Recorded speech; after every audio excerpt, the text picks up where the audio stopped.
ನಮಸ್ಕಾರ ಎಲ್ಲರಿಗೂ. ನಾನು ನಿಮ್ಮ ಪ್ರೀತಿಯ ರಾಯಚೂರು ಹುಡುಗಿ. ತಮಗೆಲ್ಲರಿಗೂ ಅಮ್ಮಮ್ಮ ಅಡುಗೆ ಮನೆ ಯೂಟ್ಯೂಬ್ ಚಾನಲ್ಗೆ ಸ್ವಾಗತ ಸುಸ್ವಾಗತ. ನಾರ್ಮಲ್ ಆಗಿ ಮೈದಾ ಪೂರಿನ ತಿಂದು ಬೇಸರ ಆಗಿರೋರಿಗೆ ಇವತ್ತು ನಾನು ಮಾಡ್ತಿರುವಂತಹ ಈ ಬೀಟ್ರೂಟ್ ಪೂರಿನ ಮಸ್ಟ್ ಆ್ಯಂಡ್ ಶುಡ್ ಟ್ರೈ ಮಾಡಲೇಬೇಕು ಅಂತ ಹೇಳ್ತೀನಿ.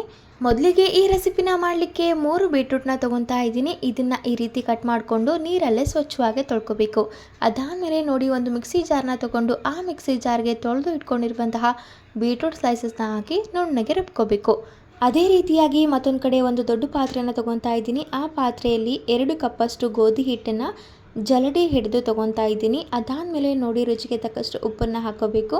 ಹಾಗೆ 1 ಟೇಬಲ್ ಸ್ಪೂನಷ್ಟು ಅಜ್ವಾನ ಈ ರೀತಿ ಉಜ್ಜಿ ಹಾಕೋಬೇಕು. ಅದಾದಮೇಲೆ ನೋಡಿ, 2 ಟೇಬಲ್ ಸ್ಪೂನಷ್ಟು ಎಣ್ಣೆನ ಹಾಕ್ತಾ ಇದ್ದೀನಿ. ಎಣ್ಣೆ ಬದಲಿಗೆ ತುಪ್ಪ ಹಾಕೋಬೋದು ಅಥವಾ ಬೆಣ್ಣೆ ಕೂಡ ಹಾಕೋಬೋದು. ಈ ರೀತಿ ಹಾಕ್ಕೊಂಡು ಸ್ವಲ್ಪ ನಾರ್ಮಲ್ ಆಗಿ ಮಿಕ್ಸ್ ಮಾಡ್ಕೋಬೇಕು. ಎಣ್ಣೆ ಹಾಗೆ ಇಟ್ಟು ತುಂಬ ಚೆನ್ನಾಗಿ ಮಿಕ್ಸ್ ಆಗಬೇಕು. ಆ ರೀತಿ ಅದನ್ನು ಕಲಿಸ್ಕೊತ ಹೋಗಬೇಕು. ಅದಾದಮೇಲೆ ನಾವು ಮುಂಚೆನೇ ರುಬ್ಬಿ ಇಟ್ಕೊಂಡಿರುವಂತಹ ಬೀಟ್ರೂಟ್ ಮಿಶ್ರಣವನ್ನು ಕಂಪ್ಲೀಟಾಗಿ ಹಾಕಿ ಎಲ್ಲನೂ ತುಂಬ ಚೆನ್ನಾಗಿ ಕಲಿಸ್ಕೋಬೇಕು.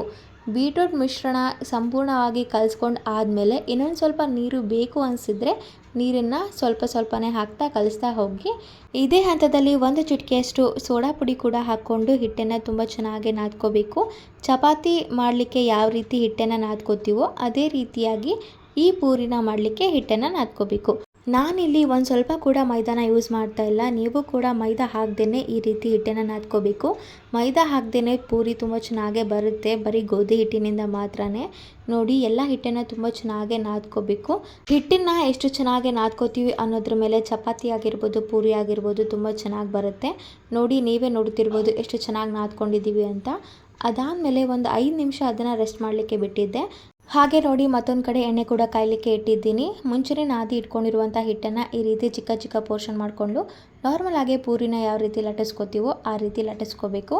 ಅದಾದಮೇಲೆ ಕಾದಿರೋ ಎಣ್ಣೆಗೆ ಒಂದೊಂದೇ ಪೂರಿನ ಹಾಕ್ತಾ ತುಂಬ ಚೆನ್ನಾಗಿ 2 ಕಡೆ ಫ್ರೈ ಮಾಡ್ಕೋಬೇಕು.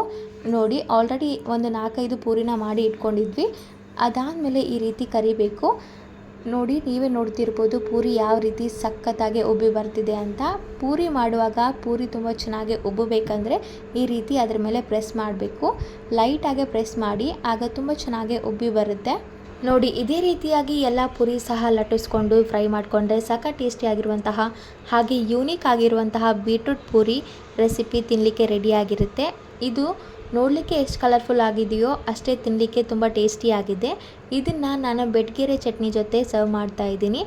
ಸೊ ನೋಡಿದ್ರಲ್ಲ, ಇದಾಗಿತ್ತು ಇವತ್ತಿನ tasty and colourful beetroot puri recipe. ಈ ರೆಸಿಪಿ ನಿಮಗೇನಾದರೂ ಇಷ್ಟ ಆಗಿದ್ದರೆ ಅಮ್ಮಮ್ಮ ಅಡುಗೆ ಮನೆ ಯೂಟ್ಯೂಬ್ ಚಾನಲ್ಗೆ ಲೈಕ್ ಮಾಡಿ, ಶೇರ್ ಮಾಡಿ, ಕಾಮೆಂಟ್ ಮಾಡಿ ಹಾಗೂ ಅಮ್ಮಮ್ಮ ಅಡುಗೆ ಮನೆ ಯೂಟ್ಯೂಬ್ ಚಾನಲ್ಗೆ ಸಬ್ಸ್ಕ್ರೈಬ್ ಮಾಡಿ.